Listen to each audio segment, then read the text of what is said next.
Chers amis, chers compatriotes, je souhaitais vous voir, mes chers frères, pour que vous m'offriez l'occasion de vous parler, parce qu'il y a longtemps que nous avons eu une telle occasion pour pouvoir nous exprimer les uns les autres, échanger sur nos états de santé, échanger sur l'état du pays, sur nos familles, sur notre amitié, notre camaraderie, finalement notre fraternité. Et profiter, me disais-je, pour que je passe un message par rapport à la diaspora congolaise, à ce qui aurait dû être une communauté. Je me sens parfois l'homme le plus malheureux du monde lorsque je ne sens pas ma communauté, dans le sens de la mise en commun de nos esprits, de nos pensées, pour le bien du pays. Lorsque, rencontrant d'autres ambassadeurs avec leur communauté, je me sens plus ou moins jaloux, parce qu'ils ont des interlocuteurs qui sont structurés, organisés en diaspora, engagés pour le réveil de leur propre nation, en sachant que l'éloignement ne devrait pas constituer un frein ni un obstacle, mais la diaspora aurait dû être pour nous une plus-value. Elle l'est dans une large mesure, mais pas autant que je l'aurais souhaité. En venant en Belgique, j'étais mu par un sentiment de fierté parce que je pensais rencontrer la plus vieille diaspora congolaise, mais aussi parce que vieille de plusieurs décennies, plus structurée, plus intelligente, plus engagée, ici et là-bas.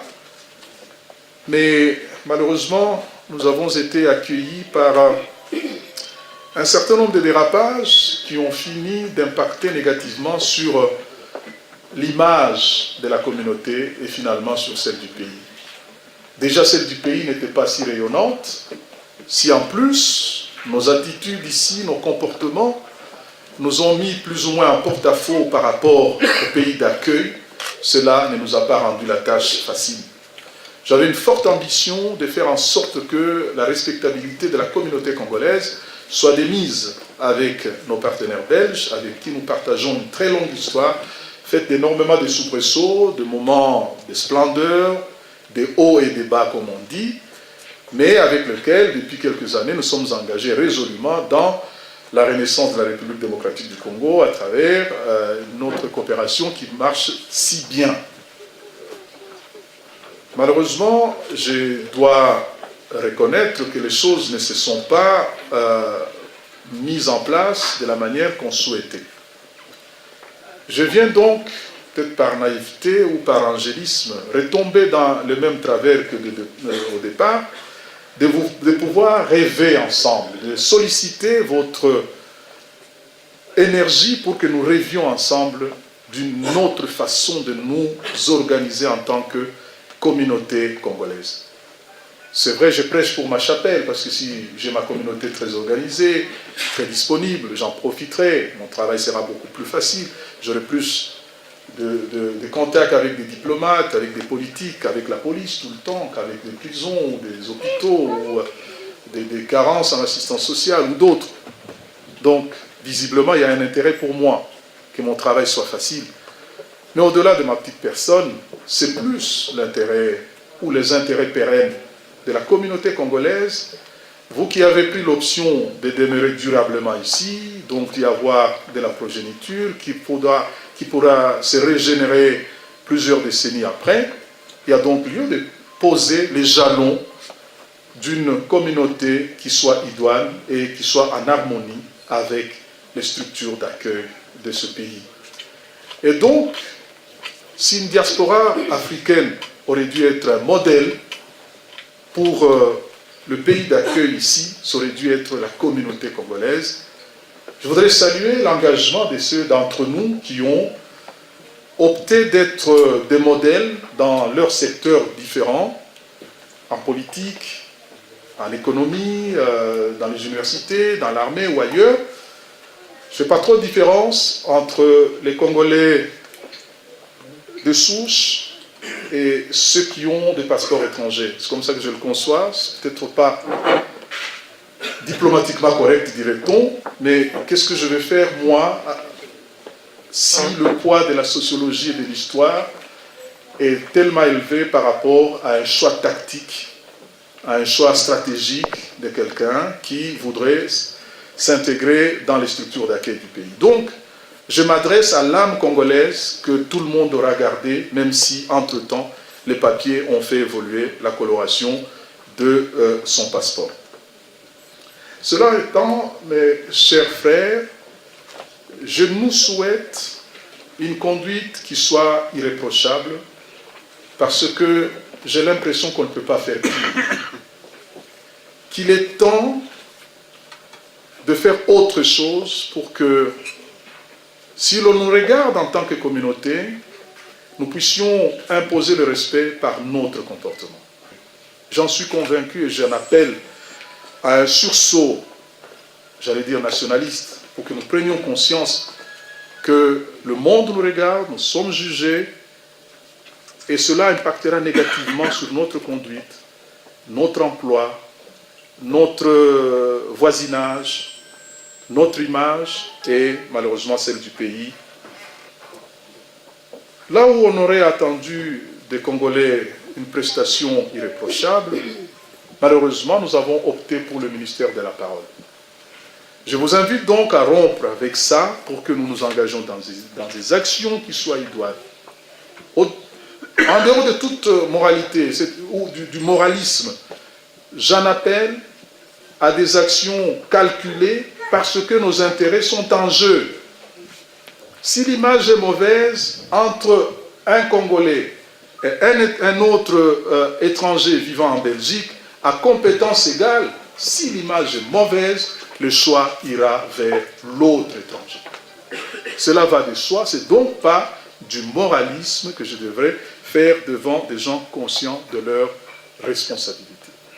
Donc, les dynamiques, les énergies culturelles, sportives, politiques, économiques, intellectuelles, convergent vers ces lieux, l'ambassade qui est votre maison, pour que nous puissions montrer l'autre image, parce que je sais que celle surfaite ces dernières années, elle est artificielle, superficielle, elle est fausse.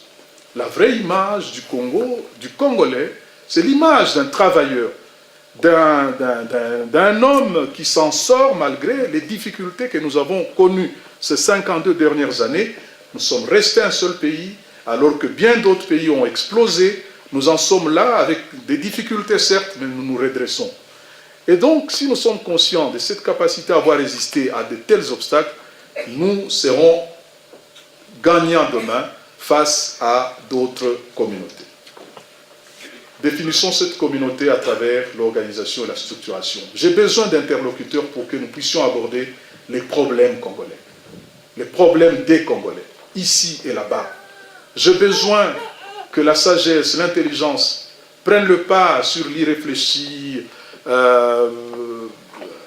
les tonitruants, les injures, les invectives, que tout cela cesse pour que nous soyons une communauté respectée et respectable et que nous nous retrouvions dans des lieux comme ça pour nous dire des vérités, quelque dures qu'elles soient, mais en face, comme des gens civilisés. Nous en avons besoin, pas pour faire plaisir au pays qui nous a accueillis, mais parce que notre conscience profonde en a besoin. Mes chers compatriotes, je crois que cela est indispensable. Je m'excuse de profiter des vœux pour passer ce message, mais je n'ai pas d'autres occasions. J'en appelle donc à vos initiatives pour que vous provoquiez d'autres occasions où nous aurons à dialoguer, où nous aurons à discuter. Je suis prêt, ouvert à ce que nous abordions n'importe quelle question. Il n'y a pas de sujet tabou avec moi. N'importe quelle question, nous pourrions l'aborder en tant que communauté, en nous respectant, chacun avec son penchant idéologique, son choix politique et son orientation de je ne sais quelle nature.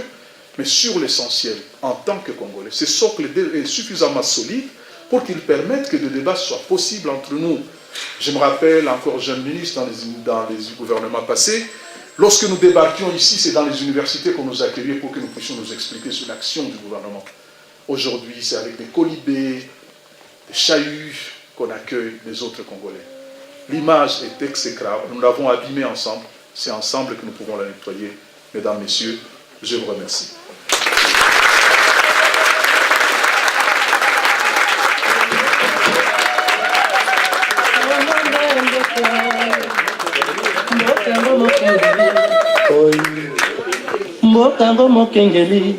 On se retrouve ici nombreux, les Congolais de la diaspora, ici, et l'ambassadeur nous a entretenus sur beaucoup de sujets, et surtout il a déploré le fait qu'il n'y a pas d'entente entre les Congolais. Il nous a exhorté surtout à faire en sorte que nous ayons une entente et que la diaspora ait la connotation qu'elle doit être, la diaspora responsable.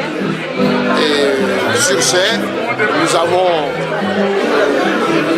pris connaissance de beaucoup de Congolais. On ne se connaît pas souvent, on est nombreux ici en Belgique, mais il y a des Congolais qui sont de la province, de la capitale, on ne se revoit pas souvent. L'occasion nous est donnée par l'ambassadeur de nous retrouver et souvent nous avons bavardé sur tous les sujets qui regardent le Congo. En tout cas, on a CPL, l'ambassadeur a dit quand même bien. Il faut vraiment réfléchir à Makambouane. Vraiment, il a bien parlé, la CPL vraiment. Ce sont à des occasions pareilles qu'on a l'occasion de revoir les compatriotes et de faire un point de vue sur l'état de la nation. L'ambassadeur a parlé des problèmes qu'il rencontre au sein de la communauté. Il a tout à fait raison, mais il faut faire un effort des deux côtés. Du côté du pouvoir et du gouvernement aussi. Je pense à un même des traitants les Congolais des sous-hommes. C'est ce point de vue-là, je crois que ça doit changer aussi. De part et d'autre, il y a des choses à revoir. Et il l'a dit lui-même d'ailleurs.